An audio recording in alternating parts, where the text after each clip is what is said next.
Hi, my name is Izzy Justice. I'm the CEO of EQ Mentor, and I want to talk to you about workplace learning. They say that working adults on average spend about 15 hours of alert time, and of that 15 hours, we are mentally and or physically at work 11 and a half hours. So 11 and a half out of 15 hours of our day is essentially centered around work. We are deeply rooted in the kinds of things that we do at work. So the workplace, in effect, has become has become by default a place that is our source of learning.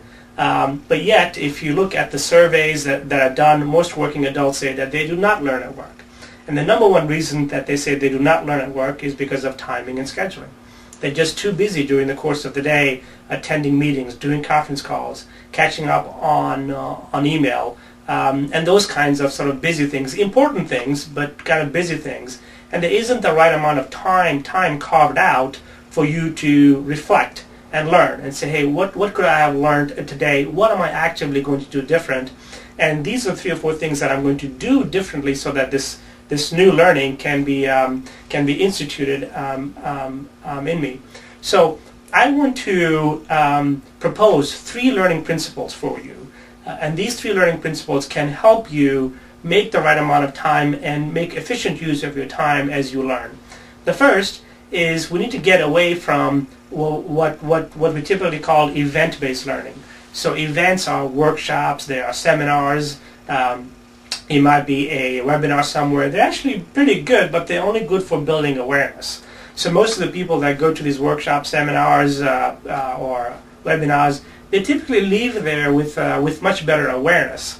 But they don't leave there with a genuine sense of, geez, this is how I'm going to do something differently. We typically go back to work all jazzed up, ready to make all this change, and a week and a half later we've reverted to the old ways of doing things. And the reason is that the events are essentially memory-based.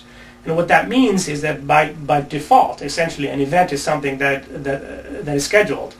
So the odds that on some scheduled event you are, number 1, ready to learn what is being taught, number 2, you're ready to learn it in the manner that it is being taught, and number 3, that you are shortly thereafter going to apply it, in most cases is slim to none.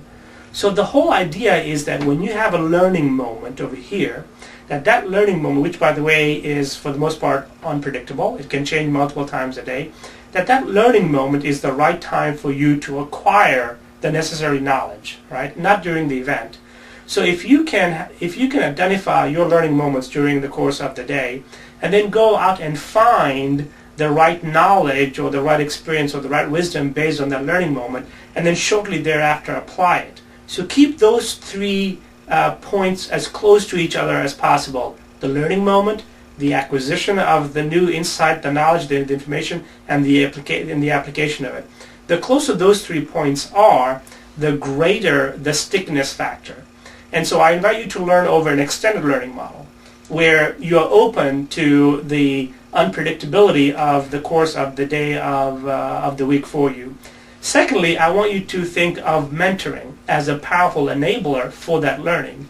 And in mentoring, I'm talking about the very traditional sense of the term mentoring. Hundreds of years ago, if you wanted to be a carpenter, who did you learn from? You learned from a carpenter. And the carpenter didn't teach you how to make tables and chairs. The carpenter also taught you how to work with people, and a lot of outside of the technical skills of what it means to be a carpenter. So think of working with someone who literally has done what you have done. They've walked in your shoes.